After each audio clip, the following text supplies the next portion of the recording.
Ayun, so magandang umaga sa ating lahat mga ka-YT. Yo, what's up YouTube? So, itong picture na to.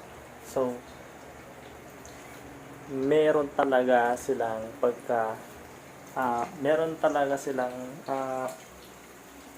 big difference. That's what I wanted to say. Okay. Meron talaga silang big difference.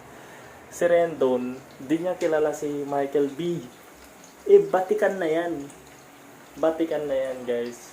Ito talaga, dada ng dada. Mali talagang utak na ito, dada ng dada. Si Michael B. Batikan na yan. Kaya, mahal ng mga tao yan. Noon pa man. Diba? So, if you agree, just click